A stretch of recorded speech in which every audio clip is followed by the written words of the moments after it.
Dennis Dorman grew up near Fonda. When he was only 15, he joined the Iowa National Guard and then transferred to the Marine Corps. At age 16, authorities discovered his deception and he was discharged. At age 17, he joined the Army. A few months before his 18th birthday, he came ashore with the forces sent to liberate the capital city. The first time that I actually fired on anybody, every orifice in my body released some kind of fluid.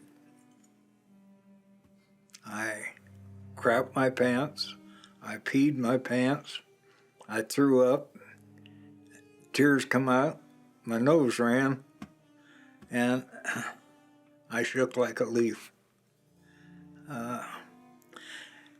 It's hell when you look at somebody and kill them when you're 17 years old, and it's just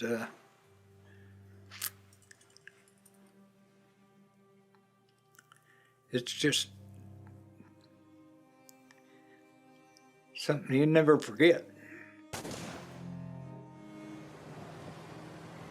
The United Nations forces pushed the North Koreans out of Seoul. As the United Nations command troops drove north, China entered the war. Chinese soldiers from the People's Volunteer Army began to harass UNC forces as they reached the Yalu River. Bill Harrison from Cincinnati, Iowa, had been working in Newton when he was drafted into the Army. Harrison went to Korea as a replacement in November of 1950 after training as an artilleryman. He joined the forces heading north to push out the enemy. The first time, early on, when I realized that I had killed a person, and I threw up, it made me sick.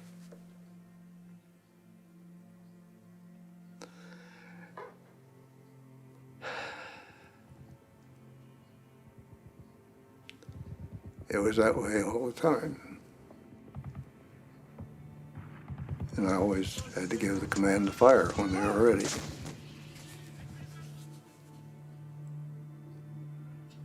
And it still bothers me.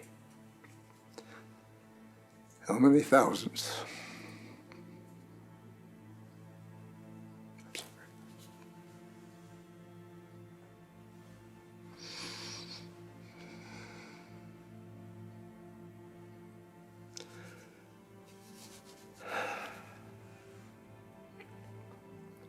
I don't know how many thousands. Don Stuva from rural Fontenelle was drafted into the Army in 1951. By August, he was among the replacement infantrymen sent to Korea. After a few days in Seoul, he was deployed north. We were up at midnight, and the chaplain of the outfit gathered us all together, and of course he prayed for us, and I can still see him and remember them words that he spoke. He says, some of you are going to live, some of you are going to die. And he never pulled any punches. And then I can't recall, but it seems to me like we started walking from there into the battle zone. And that was at midnight. And then right at dawn, just as it was breaking dawn, we arrived in the battle zone. And we were the second wave to go in. That was when I really woke up to reality, because they were carrying the dead and the wounded out as we were coming in. Anyway, it was a man that was on a stretcher. You could still see his face, the pain and the I don't know how you can describe it, but he'd been hit in the stomach, and his whole stomach was tore open, and I could see his insides, and he was still alive. And that's when I realized that this is real. I really had no ill will, like a lot of people had hate for their enemy, but I never hated them. My thoughts were that probably those soldiers didn't want to be there any more than I did.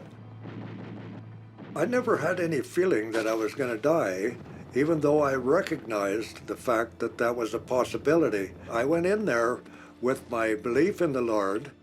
I knew in my heart that God could save me or deliver me or protect me, but I wasn't sure that he would. His belief was reinforced one night during a battle on a mountaintop. I was laying there one time and on my stomach, crawling, and the bullets come by, just kicking up dirt in my face. I can remember that, and that's so many times when that's just like that. So many close that I never got hit when so many other people around me did, and so I can only say that it was a miraculous thing that God had protected me.